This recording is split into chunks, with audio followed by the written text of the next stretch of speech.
ในใจของเฮาไว้นานตอนนี้กันท่วนหกกันจุลปน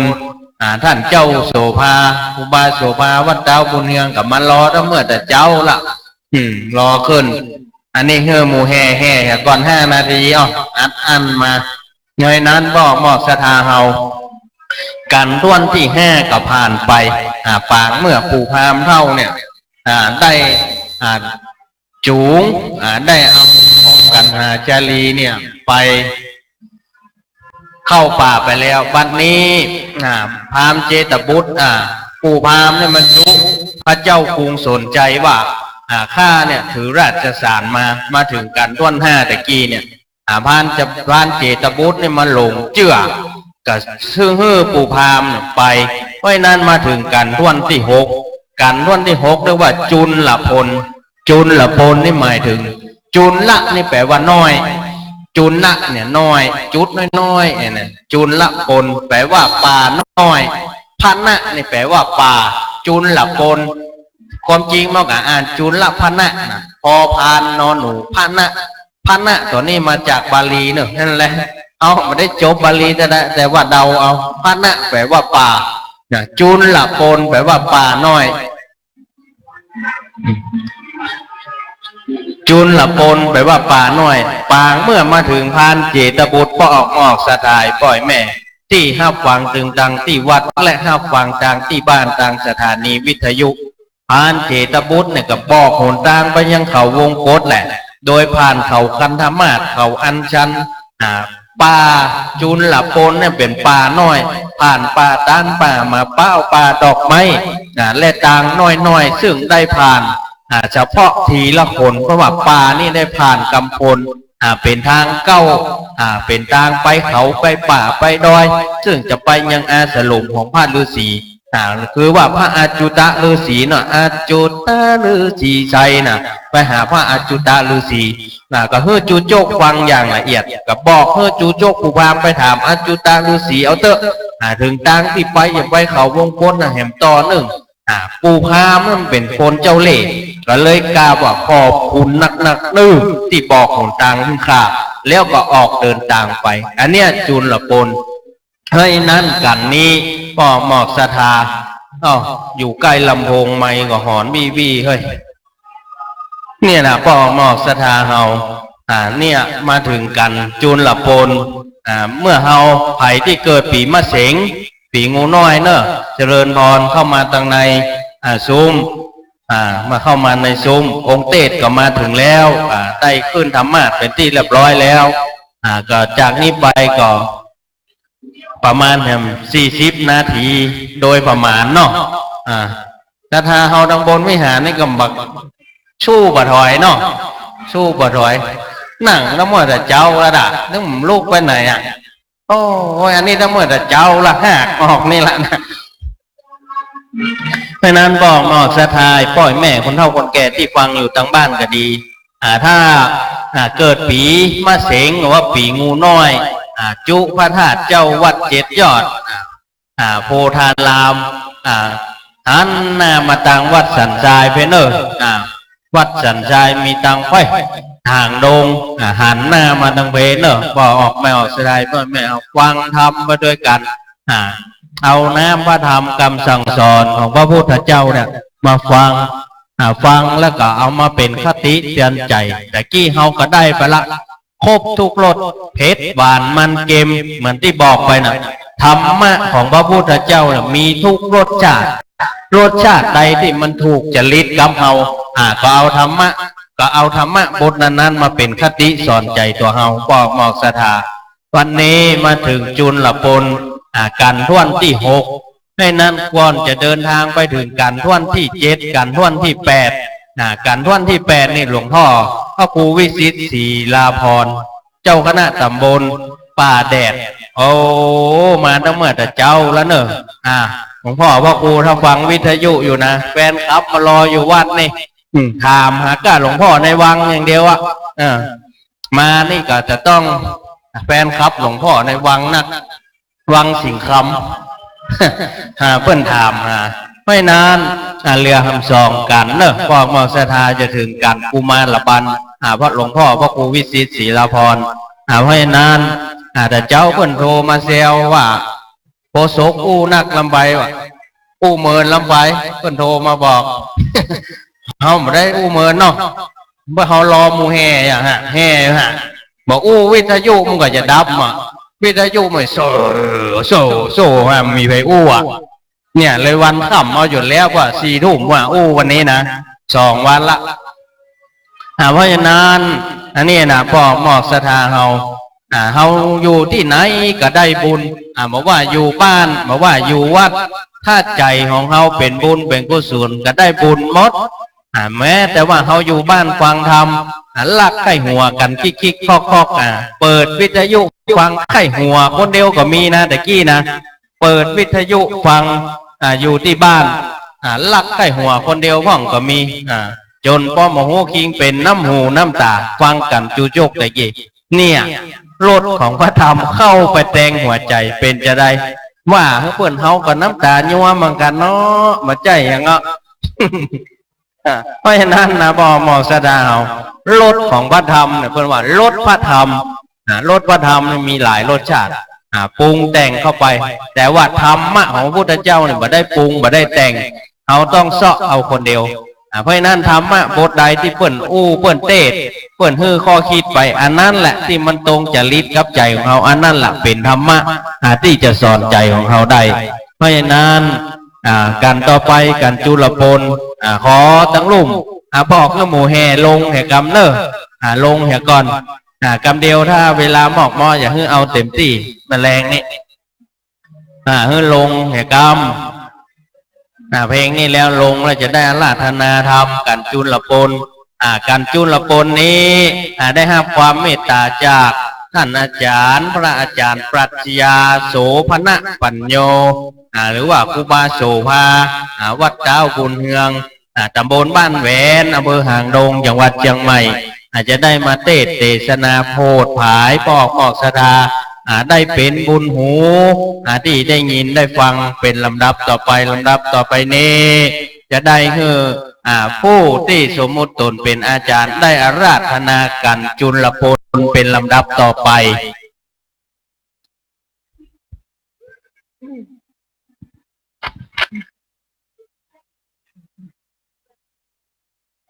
โ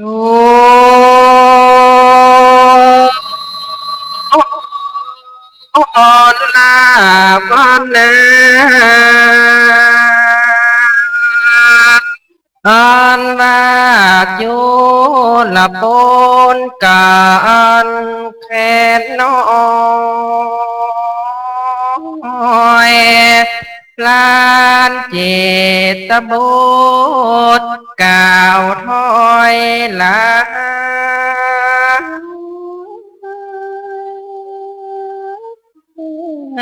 ต่า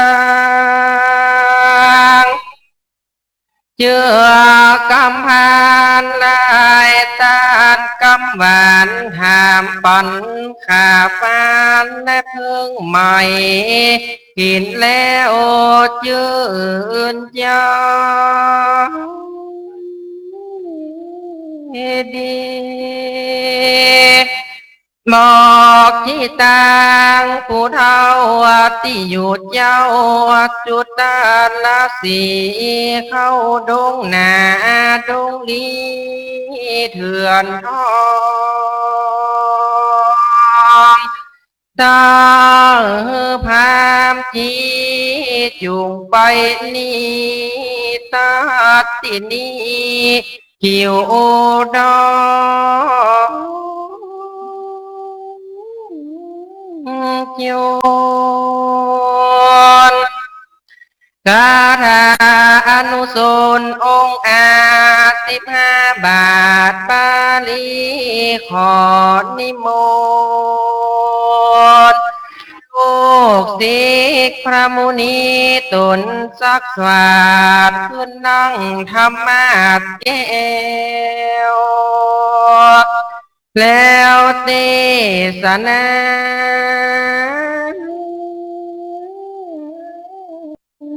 ธรรม สาธุอนุกรรมปิมังประจังราธนังกะโลเมปทแม่นาท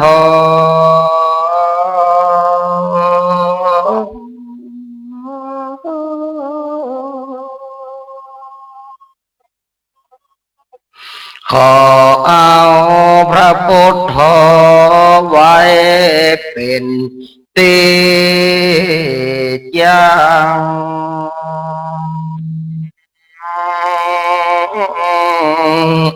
กับตังพระธรรมพระสงฆ์เจ้า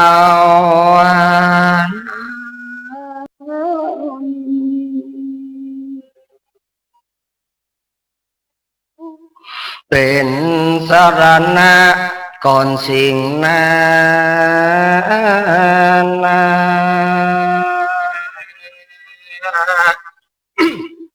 ย่อมเหินแล้วดังกำมักกำพาทาน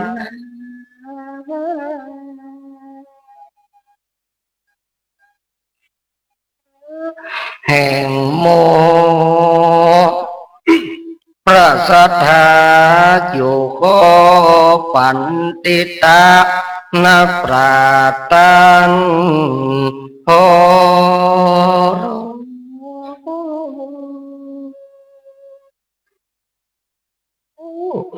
อย่าได้ผู้โอนอนเนนตา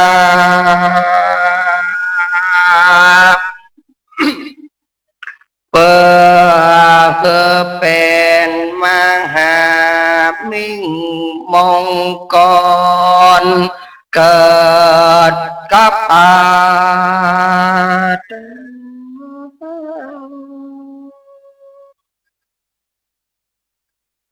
ของโมรสัทธาอยู่โก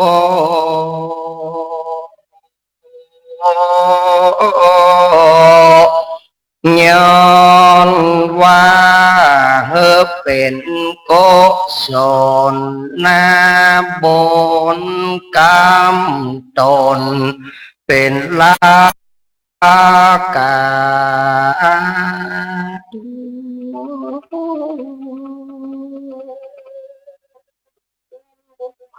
ชมดังผาถัดนาจุโกหนอเยงยา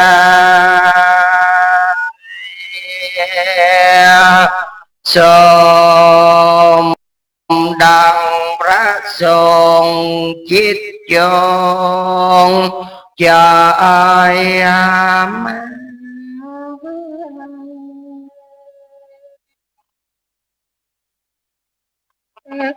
ของศรัทธาบัน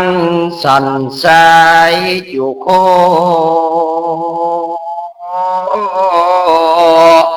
แม้นว่ามีเจตนาใดขอติปะเทวดาจุงได้ย่อยองอย่างงาน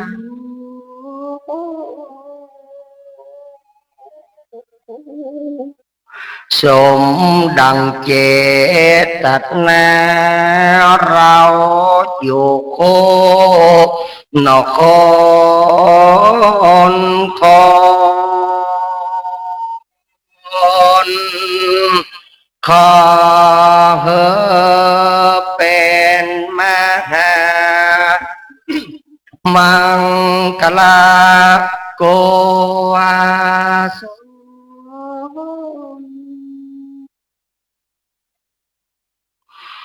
ลอดถึงเมืองบน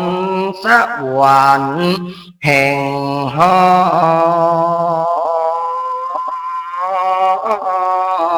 งพดา จันวิมานคำเตนาต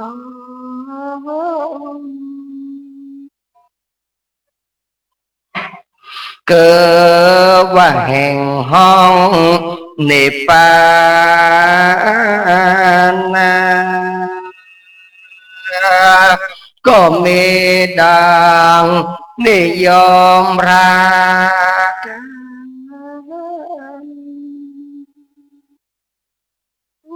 ดังที่ตนตัวอาตมาจักได้จีไข่เตสนาไปนานีเนืองแลนา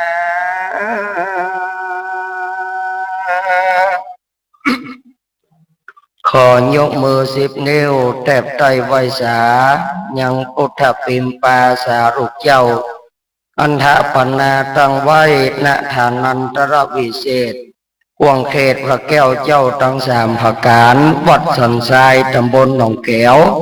อำเภอแม่ตาจ้างแห่งดงตัดตินีน้อมไหวสาปรมีธรรมท่านอาจารย์ท่านเจ้าอารามาธิปติวัดสันทรายมีท่านเจ้าอาจารย์บุญเนตรพร้อมกับท่านอาจารย์ผู้เป็นพระปลกาตนเป็นที่ไหวที่สาพระภิกขุสงฆ์สามเณรเจ้าจุตนจุองค์ด้วยความเคารพและนับถือธรรมเทศนากันต่อไปในเบื้องหน้าก็ขอความผาสุกในธรรมจึงได้บังเกิดมีกับบรรดาพ่อแม่พี่น้องศรัทธาเราเจ้าข้าท่านผู้ฟังทั้งหลายธรรมเทศนากันนี้มีชื่อว่าจุลปนประดับประดาไปด้วยพระคาถาว่าได้35 บาทบาลีซุ่มเสียงผู้เจ้าวันนี้ปอใครอละเป็นวัดมาได้ก็อยู่หลายวันหลายคืนด้วยกันเต้งกินน้ำอุ่นเหือพระเจ้าเม็ดบักแป้งบักเขือเสียงก็ถึงบดีเสียงถึงบักก้อยแต่กี้ทุเจ้ามองฝางอาราธนาโอ้เสียงเป็นอย่างดีเฮานี่เป็นดีขอยเฮานี่เสียงลุเสียงลมไปละใส่กาบใส่กรก็บ่เป่งบ่ป้อยไปก็ขอสุมาอภัย ไม่ได้เป็นบาปเป็นกรรมกับตนตัวทุเจ้าเพื่อเป็นการรักษาเวลาซึ่งกันและกันลำดับต่อไปนี้จะได้เชื้อเชิญจำเริญปอนศรัทธาเราเจ้าข้าท่านผู้ฟังทั้งหลายได้ตั้งอกตั้งใจตั้งโสตภาษาหูดาฟัง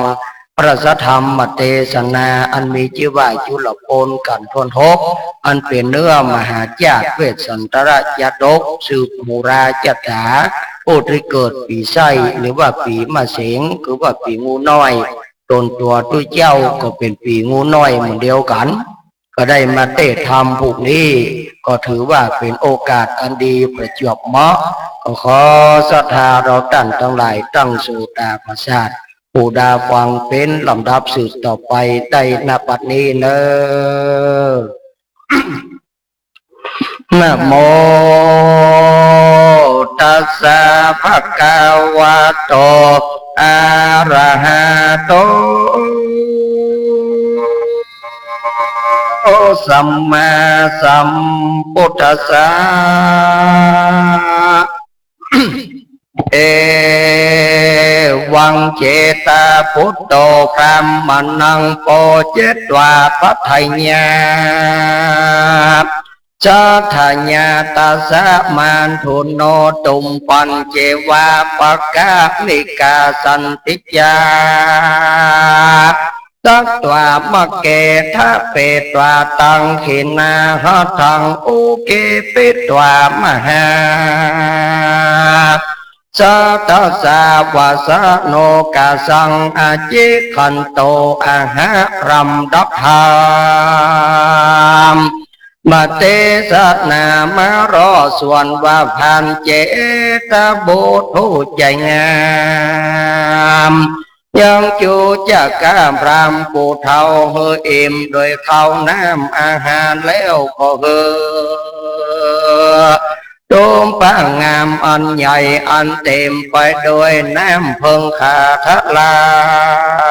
ยเนื้อสูงแห่งใส่บาสาวเพื่อว่าจากเธอเป็นเขาใต้เขาทองการผู้มีจิตใจจงฟังก็อยากบอกยังตีอยู่พระเจ้าจ้างขสัทธา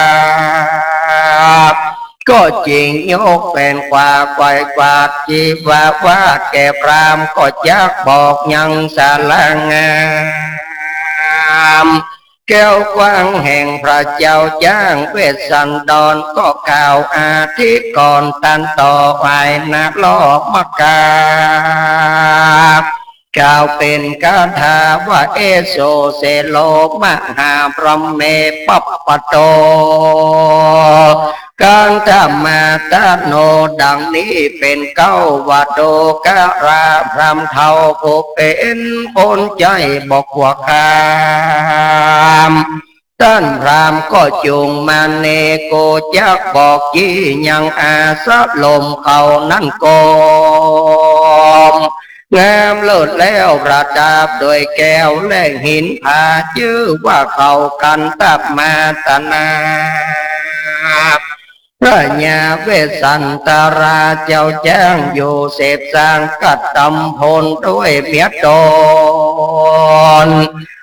เลิศแล้วกับตั้งสอ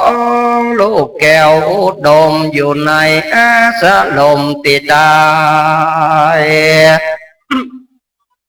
ท่านพรามไปแล้วก็จ้างหันท่านก็จุงเข้ากว่าตามต่างนิเตอเอเตตุมมาอ่านว่าไม่ตั้งลายงามใจจ้าลำใหญ่นาหันมาถ้าลงพาลาลายลาตวนทุกภาคนานาโอกาตาเมลำสูงใสสะอาดก็เป็นดังอากาศข้างหาวอ่านว่าเต็มไปด้วยหมู่ดาวทั้งหลายนั่นแหละนาตุมมาอ่านว่าไม่ตะแบกแก้วใบบางไม่หูกวางตั้งโฮมไม่สะเกียนหนุ่มกังเกียงไม่รังเรียงดอกจอไม่สะกอเปลือกบางไม่ยุงยางสูงปนเปื้อนนกแอวเลื่อนเล่นไปมาอันว่าสาขาและไปมาในที่ไกลกวาดแกว่งไกวลมพัดไหวอ่อนเอือกน้อมแนเลือกไปมาเป็นดังมานะว่าผู้ยังเท่าเกณฑ์น้ำเล่าเก่าเสียงใสนั่นแหละนาเอเตสากุณาอันวานกตั้งหลายงามเรียงรายเสียงกองคือว่าโพระดกร้องเสียงเบานกทาวาวร้องเสียงสว่างนกลังร้องเสียงสายบินไปไก่จิ้มไก่เหนือหมู่ไม้นานาการว่าถึงยามมาสว่างร้องเสียงมีก้องมัวเมาเขาก็มีหัวใจจมจืนนักกว่าหมื่นหลายแสนมาจูแดนจูดาวจับไปเป้าและไปตานมีเสียงหวานใจจ้าเหมือนดังเสียงขับทิพย์แห่งนางฟ้าอันอยู่ในแหล่งลาตะวันนั้นแหละนาพระเมธดูการาตันพรามอ้อนว่าปาตินั้นดูผ่องใสไฟผ่องเต็มไปด้วยดอกไม้ยงเรียงรายแม้นว่าคนผู้ใดไปรอดหันในปาตินั้นก็เฮงยินดีเป็นที่สนุกเมลายแสนเต้าแม้นว่าคนอยู่ตีเก่าก็ยินดีอัสมโมส่วนอันว่าอาสรมโบดจ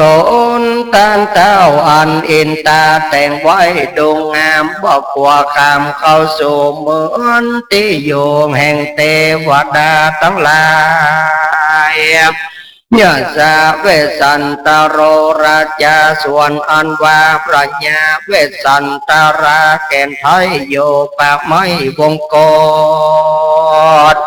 ก็มีใจโอดกัดจำเปลี่ยนจูคำเจ้าเนื้อบอดเศร้าส่องใสงามตั้นรามไปลอดหันน้อยตีนา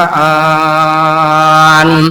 ก็แหกยังหันต้านถ้าลงทำตนสักสวัสดอันอยู่กับโดยนางนาเทวี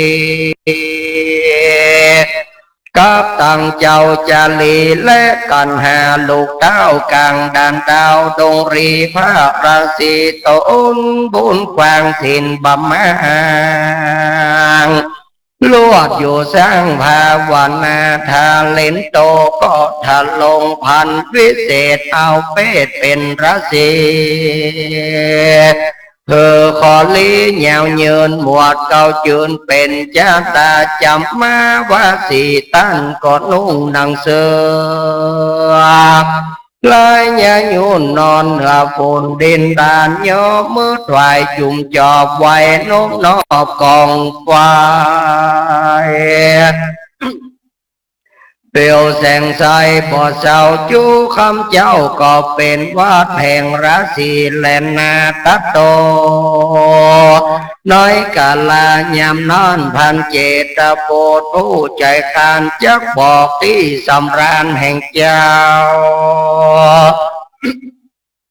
เจ้าตนเงาเวสสันดรก็กล่าวอ่านที่ก่อนยิ่งกว่าเก่ายอยกเล่าวันนา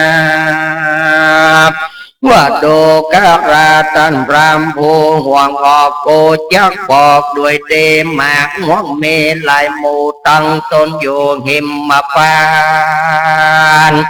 น้อยสันทานบ่อลวงล้ำสุขติพามโดประจิตตังมาพิษสุงใหญ่ไปน้อยมีตังขนุนสุกย่อยกานำนามีตังไม้จะบามีกาอ้วนจุมปูลูกโซนตังว่าโซแฟนตังมังแห่งโศกสะอาดตังไม้มักหาสุกใสงามมีตั้งไม้ลังลามลูกน้อยหวานจิตจ้อยมีวันมีตั้งไม้หมากตานโชกะก็มีตั้งไม้หมากคำปอมอยู่โลกแควนกลมมีตั้งหมากยอม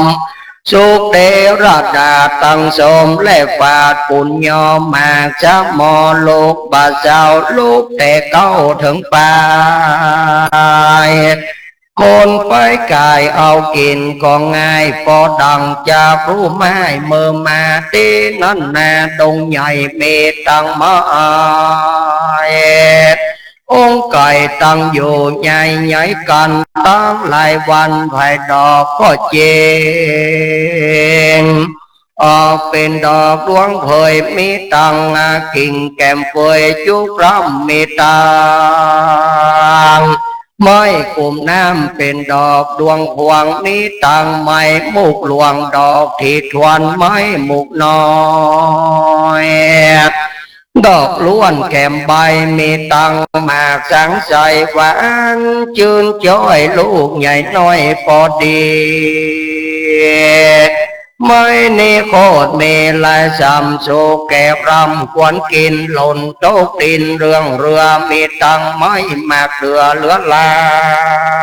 ยลูกบรรยายแต่เก้าปูกรามเท่าก็จริงเอากินเตออัมปาจาพระการนึ่งไม่ม่วงกลางล้างจำพวกก็เป็นดอกดวงดีล้ำเกี่ยวจีใจย้อนก็เป็นลูกน้อยอ่อนจุ๋มจีดูเจียงเจหลายสิ่งสุกติดยิ่งสาบเมื่อกันอ่อนว่าหมากม่วงซองจำพวกนี้นาก็มีตีจิมไก่โบกรณีวันนะมีประหลาดเป็นดังเกียฟ้าเขียวงาม ประกาศนึงนั่นนาอ้อนว่าใจใดเตียวกว่าเขาสุปาหิมมาปานเขาหันก็เขาไปไกลอยู่ใกล้ยังต้นแล้วก็ยื่นมือบิดเอาใส่ตรงเป่าตวนลูกหมากม่วงลูกสุกหวานรีบได้การใจจ้าลูกใหญ่มาใส่แจงมีวันหน้าเปิงแปลงรถเราก็มาเป็นส่วนด่านดาวดงรีไม่ตั้งลายม้วนปุ่งนี้ดีลำเลิศเป็นต้นเกิดแก้มดวงมีทั้งไม้สำโรงและไม้ทาแบกอ้อยจังแจกใบปางมีจิ้มคางหนตางตาตีนอนแหลนนาพรำเฮยอาโทพระการนึ่งอันว่ารถแห่งดอกไม้ในที่จิมไก่ปันนาสลาลมปัดมาจูสรอกโรเราดอกมัวเมานกถ้าว่าวมวนหมู่ร้องแล้วสู่บินไปคือว่าในที่ไกลก็หากดุกรายเนื้อยังหมู่กิ่งไม้เป็นดอกบานงามรสหวานงามหลายแหล่ไหลออกมาแต่งเงาโบ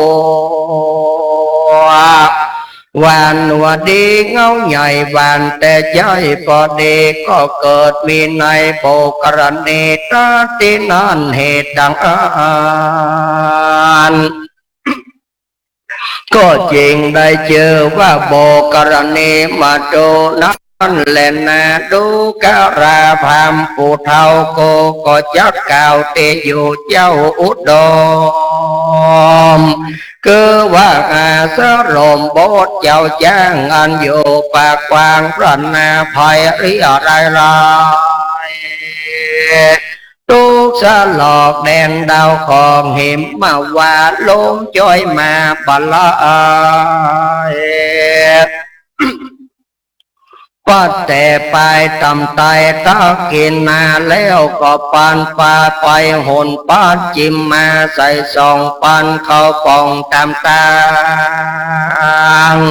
จังหวัดน้องอันว่าป่าอันนั้นนาหอมสนิทสำเร็จไปด้วยกิ่งไม้และใบไม้เตียนยอมได้เพื่อความโจมจืดและเงินเด็กกันถ้าเมลายหลากหอมแล้วกว่าจะโลกไปมามีต่างผ้ามาลาอ่อนว่าแม่เพิงแก้มแมงปูบินเข้าสู่ดอกดวงหอมบินไปตอมภาพรอดร้องแล้วสอดไปมาสากุณานกทั้งหลายมวลมากมีหลากหลายประการร้องขันการเสียงมวลมาพร้อมส่วนสาลาเขาเกิดมาสองคาบคือว่าเกิดมาจะต้องสากุณาแล้วก็เกิดมาในไข่ตัวน้อยใหญ่เสมอกันก็มีวันหลายสันหลายหลากเป็นดังต้านหากได้หันมาป้ากันมาเกิดกองส่งเสียงร้องเสื่องกันโมตันติก็โจมชื่นยินดีสาสู้กับตางนกตัวผู้เป็นเมียก็มีแหลนนาพระเผยเจตาพุทโธส่วนอันว่าพรานเจตโบสโพชราชอันเต้าเจตราชเมืองกวางก็หากปาดินทานตั้งไว้เหรักษาพระโตป่าไม้หิมมาวานก็จริงกล่าวกันถาไปปานว่าพรามเมตุการาตันพรามผู้เฒ่าอันว่านกหมู่หัวเก้าหัวตีเขาเงินดีจมยืนเขาก็ยืนภายปอน ว่าข้าแต่พระเวสสันดรตนภาพเงาพระราชเจ้าจุงงินเดกับด้วยพระสองสลีลูกเต้าและนางหนุ่มเน่าหยอดเมียตนอย่าได้มีกังวลโศกเศร้าจูคำเจ้าอยู่ภาวันแน่เดเตอว่าอันนกหมู่นั่นก็เจงได้ชื่อว่านันตากาตุติญาสากุณาอันวานกลายมวลจะพูดวันสองหมู่บินมาจับสาขากิ่งไม้ดาวจิมใกล้อาสรมพลายบังกรมขับไว้พระนอถ้อยธรรมเมการาศีว่าคาแต่พระบุญเมตนวิเศษตุนหมวดเก่าเกตเป็นจีขอพระราศีตนเจียงเจ้าก็จงมีอายุยืนเตียงเต้าอย่าเรียบแก่เท่ารวยแรงอดใจแข็งอยู่ในเถื่อนอยู่เป็นเปือนย่างและเสือสิงจุงวาราเป่าปิงลูกแก้วกับตำนางเลิศแล้วเตวีเดชเตอว่าอันนกหมู่นั่นก็จริงได้ชื่อว่าจีวพุทธาตติญาสากุณาส่วนอันว่านกทั้งหลายมวลหมู่ทวนสามหมู่บินมาชื่อว่าปิญญาพุทธารำร้องมีเสียงมีกองปางหิมมาปานเขาก็มานมัสการตามบัวรานใส่สว่างเจียนจะจังภายปอนวัดเทวาคาแต่พระพุทธรตนเจ้าจ้างก็จงอยู่เสวยเสพสร้างตั้งบุญอย่าต่อยตะลนด้วยกำเกียรติก็จงรักษาอย่างลูกหน่อยเนสายาใจก็จงอยู่ในป่ากว้าง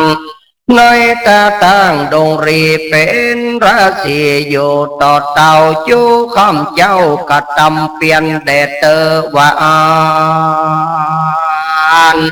ตาตินานก็จริงได้เจอว่าจีวาพุทธาปิญญาจิโนจาตุธาสกุณาส่วนอันว่านกตั้งหลายพรำพร้อมทวนสีหมู่มาน้อมไฟปอนว่าข้าแต่พระเวสสันดรตนหน่อท้อยอันอยู่ในป่าไม้หิมมาวานก็ด้วยเจ้าจารีและกันหาลูกเต่าตั้งว่านางหนุ่มเนาใจบานอดอยู่ในดงดานป่าจ้างกวางกลางป่ากวางดงรีก็จงเป็นราศีตนสักสวัสดกินลูกไม้หาดหัวมัน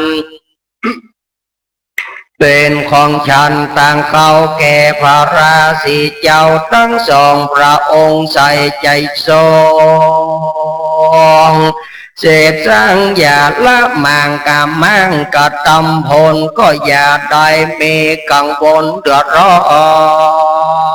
นลำบากอ่อนข่มใจก็จูงเฮอมีไม้ที่จมยืนไว้นกเนินเปียวไฟนกหมู่นั่นก็จริงได้เจอว่าปิญญาพุทธาปิญญาวันตาสากุณา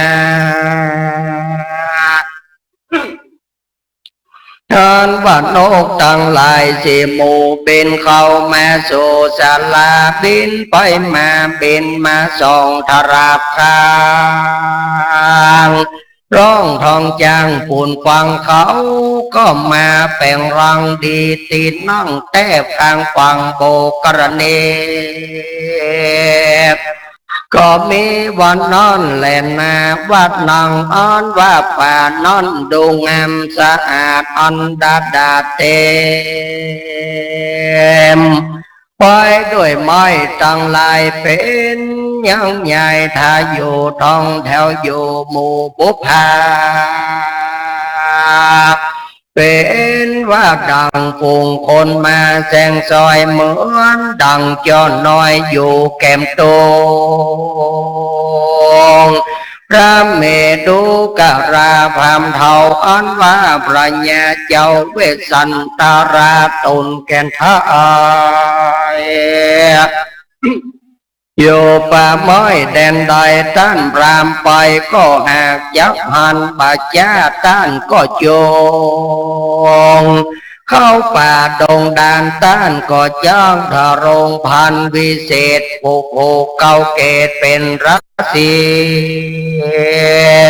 เธอขอลีเกี่ยวใดยังลูกไม้เครื่องปูจาจำมาว่าสีต้านก็นุ่งดังเสือลายส่วนเทนอนเนื้อที่ทอรณีต้านยออันจุเรนามมาจากการตามโบราณบ่เจ้าจูคำเจ้าก็หากเป็นวานแห่งพระราศีนั่นแหละนาอันว่าที่อยู่แห่งพญาเวสสันตาราตนแก่นท้อยปราณเจตโบสบอกไว้ดงงามส่วนบาโจจากกาพรามนั่นสายมันก็ได้ยินคำบอกกล่าวแห่งพานเจตบุตรนำออกกล่าวถอยบอกดังไปมันก็เมหัวใจอันสารามทำใบปากยักพาสะไหลยังกำอันเพิ่งใจใจว่าดูการาเจ้าใจต่อเจ้าใจโมลานโกส่วนว่าเขาศัตรูลายดวงใหญ่น้ำเพิ่งใส่ยุอันว่านางใจหวานทิดหวนแป้งถูกล้วนแก่ปีมามีตังเข้านมแดกงาและเข้าก่อนหวานจีดย้อนยังจีนเป็นของกินลำแห่งกระเทา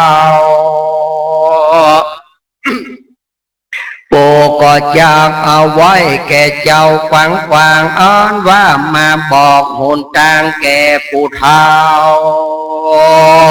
โปก็รู้คนเจ้าละลายแหลนนาว่าอันตังสุดว่าพรานเจตบุตรได้ยินกำแห่งพรามมากล่าวไว้จะจ้อยข่าวถามมามันก็มีกะถาการต่อกล่าวโดยคำจอบแห่งพรามว่าตุมเหวะสัมปลังโหนโตดังนี้โดการาตั้นพรามโพปองงามมี8แห่งเท่าปนแป้งเหลือก่อนเดินไพศาลป่าไม้โกก็หากบอกไว้จูอันต้านก็จุงเร็วปานเร็วกว่าเดินภายล่าดงไกลส่วนว่ากองกินอันใดพอแต่งอันวัดต้านหากแบ่งเงือโกก็ว่าเขาศัตรูก่อนศัตรูย่อยกินแล้วก็ให้แหล่งมามีตั้งข้าวนมแดกงาและเขาก่อนน้ำอ้อยหวานจิตจอยถนัดใจกูบ้าเอาในทงตั้งได้ก็จากไว้แก่ตานผู้เดียวอันเจ้าเตียวไปนาเข้าสู่ป่าโหนไก่และนา พระเมดุการาพามอายังมะโกอันว่าหนทางเตียวในป่าไม้พอเตียวใดอย่าไต่ใดคนเดียวผู้ว่ายักเตียวเข้าสู่ติดเต้าอยู่เป็นจีบเป็นหนทางดีปันรอดเกี่ยวซับสอดกิลีล้างหินดีจริงบอกแม้นว่าปู่เจ้าจักออกพระมาจากปัณศาลาตั้งเจ้าพระด่านดาวดงเขียวโหนตังเส้นเดียวสู้นักแกและนาพระกาหนึ่งนั่นนายังมีเจ้าราศีตนหนึ่งอยู่สวยเสพสางอยู่กลางป่ากว้างดงรีชื่อว่าอาจุตาราศีตนสักสวัสดิ์ฉันลูกไม้หาดหัวมันเป็นของฉันจุคำเจ้าเมื่อโศกเศร้าหิงสากตำเมตตาภาวนาไปจูเมื่อมีใจใส่ไฟเอื้องยินดีบวชเป็นจีเสพสางแฝงไฟข้างตั้งเตียวผมบ่เขียวสักเส้นบ่ตื่นเต้นโมหะมีตันตาบรำพร้อมเขียวบ่ย่อมส่องแสงงามมีหัวก็ติดตามไปด้วยปูนบ่ชามปูนการใดถ้าลงตินใจเวโรด้านก็เก่าบัวสดใสด้วยใส่ใจเป็นพระตนองค์อาจหมวดเก่าวาดยาดาจามาวสีนุ่งหนังเสือลายติดทวนแย้วหญิงล้วนปวาสัมมาเสติก็มานอนเนื้อดินดานบ่มีศาสตร์ไปไม่ราดลองดินซ่อนทางยินจมจอบไหวนบนอกกองไฟไม่เปลวาสายเหลือลาอันนี้ก็หากมาเป็นวับแห่งเจ้าราศีตั้งหลายนั่นแหละนามพรามเฮยตั้นพรามเจ้าก็จูงเข้าไปดาโดดาเข้าสู่ยังที่อยู่เต้าองค์งามแล้วก็จุงทามทุกสรอกแดนดาวขอกมักกาเจ้าราศีตนนันไซก็บอกกาไว้แก่ตานและนาอิตังวันตวานาภิกขเวดุการาภิโคตังอาลาย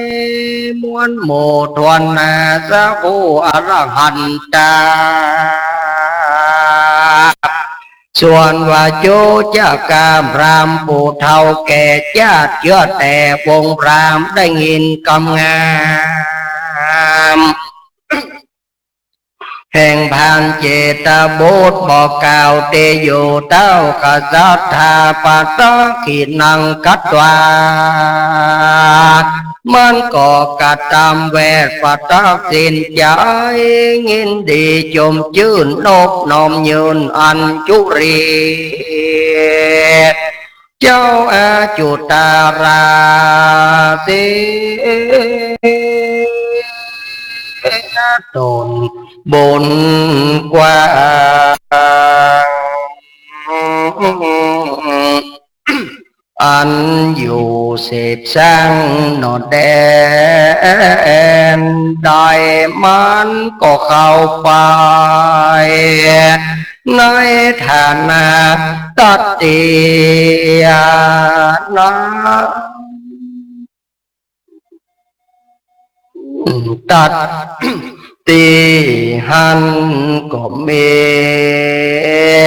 วานานาและนา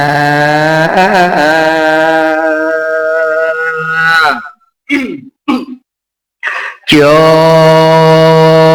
ราวันนาม ปะปังนิทิตังขิญาสังวานานาวิเศษจาห้องเหตุยังธรรมากติเตสนาอันมีชื่อว่าจุลปนอันประดับประดาไปด้วยประกาศว่าได้35 บาทบาลีนิทิตาก็บังกรมสมเรสละเดสาธุสาธุสาธุลำดับต่อไปนี้การจุลปนได้จบลงไปแล้วจะได้เชิญเจ้าภาพเข้าประเคนกันเต้นเป็นลำดับต่อไปในโอกาสนี้จะได้เชิญ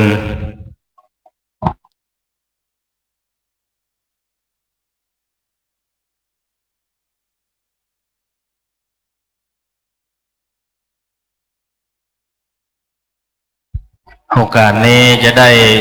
เจริญพรและเชิญคุณพ่อพิษณุผ่องพุทธได้เข้าประเคนกันเต้นเป็นลำดับต่อไปเสร็จแล้วพ่อหมอกสะทายปล่อยแม่คนเฒ่าคนแก่ผู้รู้นักปราชญ์ที่ฟังอยู่ทางบ้านก็ดีเตรียมน้ำหยาดไหมตาลไว้เน้อจะได้รับพรจากการจุลปนป่าไม้น้อยต่อไปจะเป็นมหาปนเป็นป่าไม้ใหญ่เมตตาท่านอาจารย์อุบาเจ้าโสภาได้ปอนแก่คณะศรัทธาที่อยู่ในวัดและอยู่ต่างบ้านฟังต่างสถานีวิทยุเป็นลำดับต่อไปอิมินาตุปะบุภาราจะตานังเวสันตราชาตกะตานังนิปปนะปัจจโยโหตุโนนิจังอิชิตังปฏิตังตุมหังคิปะเมวัสมิงจันตุสเปปุเรนตุสังกปะจันโดปนะละโสยะถามณิโยติละโสยะถาเอวังหุนตุสัมปติสามิดีและอัจจนัยตีคากาละวันนี้ก็หากเป็นวันดีติถีอันวิเศษเหตุนั้นบังเกิดได้ไม่มีแต่เจ้าเขาเงาสมณะสถาและมูรสถาคณะตั้งสองเบื้องกว้างฝ่ายทั้งภายในและภายนอกภายในบังเกิดได้ไม่มีแต่เจ้าอารามาธิปติวัดสันทรายตัดตินีพร้อมกับอันเตวสิทธิโยมเจ้าจุโตนโหนแห่งห้องภายนอกบังเกิดได้ไม่มีสำนักเจ้า นานขุนคำเพราะโดยการนำของนายสันติพงษ์พวงคำตื้อป้องกับทางพ่อแม่ปิตามารดาญาติกาสัมปันทวงศาพี่น้องเพื่อนสาธมิกจูคู่จูโอนสถาวัดสันชายจูหลังหัวหลังหวนต่างผู้ต่างคนก็ปากันสละนงคงควายตกแต่งตามพิมพ์แป้งโบราณมีทางบุกผาบานดวงดอกเขาตอกดอกไม้ลำเทียนขีละนาพัดใหญ่แต่เนี้ยวัตถุทานพระราชธรรมเทศนาเนื้อมหาจาตเวสันตราชาโดกอันมีจิวะจุลโกนมทะปนาถายหือเป็นตานในตีคากะละบัดนี้เจโตปฏิธนากัมภาธนาเจ้าสถามีจุเหยี่ยมประการสันใดดังอันก็ดีสมิจันตุจุงได้ปันอุดมสมสละอุทิไปจุเหยี่ยมจุภาการพละนาบุญกุลตานจุงได้เป็นเปียจุงได้เป็นพละโมปกตุอุปนิสัยเป็นปัจจัยไว้กำจูตนตัวเจ้าสมณะสถาและมูราศรัทธาเราเจ้าข้าตั้งทั้งหลายเพื่อได้พ้นจากทุกข์เพื่อได้ถึงสุขมีความสุขกายสบายใจแม้ว่ามีกรรมกรรมภาธนาสิ่งหนึ่งประการใดเพื่อได้ปันสมเบ็ดสมจิตสมใจสมมโนมัยใจไปอ้างอย่าได้หลงคล้องข้างสังอย่างสักการเพื่อได้เป็นเจ้าเงินเจ้าทองเจ้าเข้าเจ้าของสมบัติหลักฐานหน้าที่การงานกิจการงานใดเพื่อได้ปันสำเร็จโฉมดังเจตนามโนมัยไปอ้างจุเอี่ยงจุ การนั่นจึงจะมีกุกุมาลาจะมาลากุกุลากุลากุอโหสุขังนิปนังปะละมังสุขังใจเนี่ยตุวังใจเนี่ยมังกลังใจเนี่ยสุขะวะหังใจเนี่ยสุขีปวันตุโนภวสัพพิติโยวิวัจจันตุสัพพโลโกวินาสันตุมาเตภวัตวันตรายโยสุขีเตคายุโกภวะอภิวาทนาสีลิสันจังพุทธาปัจจายโนจัตตาโลธรรมาวัตันเตอายุวันโนสุขังพลังปัจจยะตานังเวสันตราชาตกะตานังนิพพานังปะละมังสุขัง สาธุสาธุสาธุอนุโมทนาเมพระปฏิกันเตทำจุลปนได้จบลงไปแล้วคำว่าจุลละแปลว่าน้อยจุลปนแปลว่าป่าไม้น้อยต่อไปกันที่เจ็ดกันมหาปนมหานี่แปลว่าใหญ่มหาภาคนะแปลว่าป่า